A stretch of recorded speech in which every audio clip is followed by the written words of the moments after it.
Today we're going to be covering how to use and counter Lidia's most deadly stance, Heaven and Earth stance. Heaven and Earth is a heat-only stance that costs some of your heat meter to enter.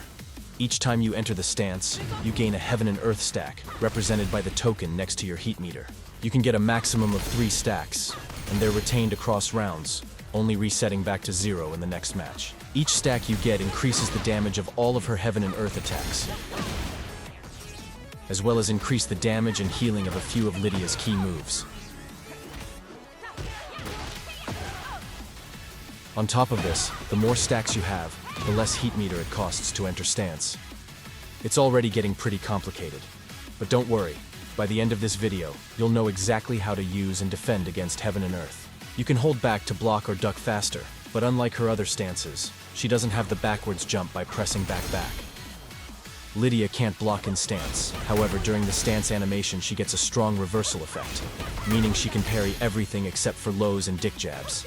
As grabs are guaranteed on parrying opponents, if you get grabbed during stance, you won't be able to break it.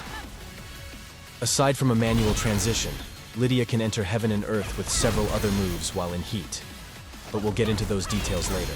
For now, let's cover what attacks she has from stance. First up is Heaven and Earth 2, which is the fastest attack at I-13. It's a mid-knockdown with good OP, walls plats, and is +6 on block. This is generally Lidia's safest option from stance. At 3 stacks, this attack gets increased pushback on hit, meaning you wall splat people from mid-screen. The next move we'll cover is 1+2, which is a chunky, unblockable high.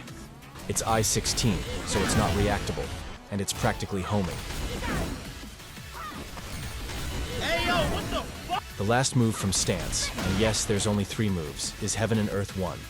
This is an I-18 mid-armored normal hit launcher that's only -11 on block. So, pretty scary stuff. But in order to know how strong these mix-up situations are, we need some idea of the frames and possible defensive options. So let's go through each of the stance transitions, from worst to best frame advantages, and explain the defensive options and how they change with the frames. The first transition is 1+2. This move can be held to a medium charge and a max charge, which changes its frame advantage. But to start with, we'll cover the uncharged version. With no charge, 1+2 knocks down on hit, for a guaranteed Heaven and Earth 1 into down 1+2. On block it's only +1, and as the fastest move from stance is I-13, you can actually be interrupted. But as the defender, just because you can, doesn't mean you should. The best defensive option here is to sidestep right, then duck.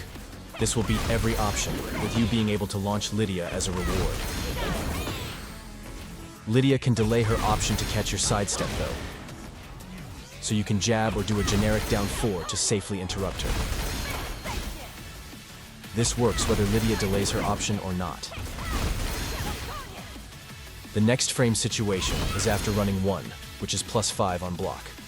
On hit, you get the same knockdown effect, giving you Heaven and Earth 1 into down 1+2. On block, the situation is exactly the same as with an uncharged 1+2, except for Heaven and Earth 2 becoming a frame trap. What this means is that you can still sidestep right duck, but it's more risky for you to try interrupt her, for example if you anticipate a delay but you're wrong.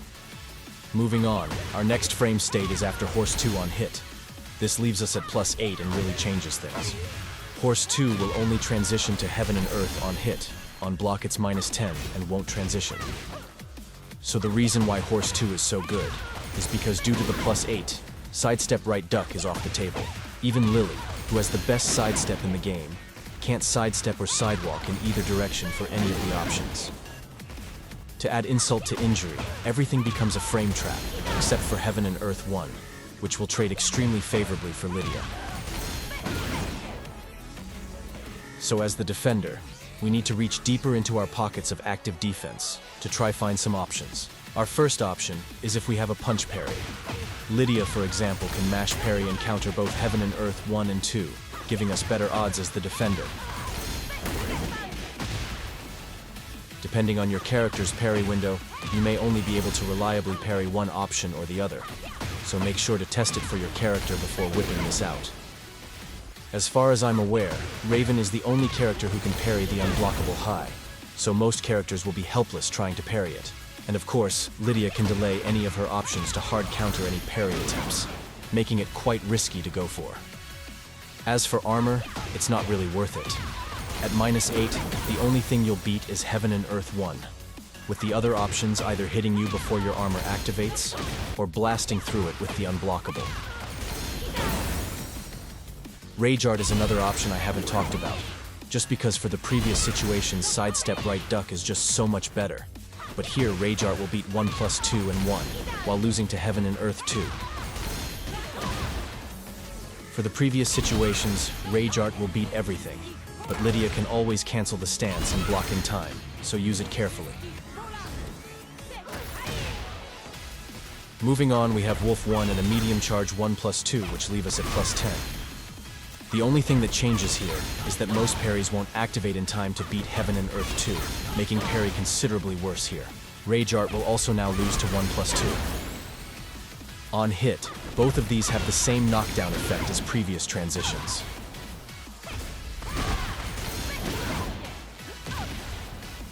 And it keeps getting worse for the defender. Full charge 1 + 2 or full charge Wolf 1 both give Lidia +15. Here, parries, armor, and Rage Art will all be counter-hit before they can activate, so your only option is to guess. On hit, these max charges are both launchers, and Wolf 1 gives you one of the gnarliest combo routes in the game. The final situation is after you parry something. The frame advantage doesn't show in game, but I believe it's +12 or 13, meaning you pretty much can't do anything including Rage Art. You might be thinking, why would anybody ever press into the stance? Well, that's where our manual transitions come in. There are so many to go over, so I'll give you some good ones. The first and most egregious parry setup is after hop kick on block. Usually, hop kick leaves you at -5, but because you're forced into stance, and it takes you 8 frames to block again, it's effectively -13. When you transition into Heaven and Earth, however, I believe it only takes 4 frames for the parry to activate, meaning you're only -9. This means you not only have enough time to parry 13-frame punish attempts, but 10-frame as well. So essentially, if your opponent tries to punish your hop kick, they get parried, you get some heat meter back, you're +1,000,000, and they have to take a mix-up. The counterplay here is your opponent can grab you out of stance, which becomes unbreakable, or they can do a low or dick jab to hit you out of stance.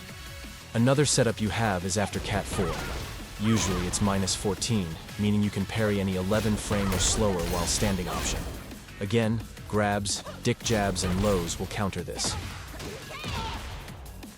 Some less obvious transitions are when you're a bit safer on block. For example, after Cat 1 + 2, which is usually -10, after 2-2, which is usually -12, and after down forward 2, which is usually -8. You want to be finding when your opponent likes to take their turn or punish, so that when you get into heat, they're already conditioned to do so. This makes defending against Lidia much more complicated, so use it to your advantage. Final note, if they don't punish or take their turn after one of these parry baits, you can still go ahead and run your Heaven and Earth mix-up, but sidestep right duck will beat every option here. So just remember that delaying your timing will catch this. And that's about all I've got for you today. Thanks for watching, and I love you.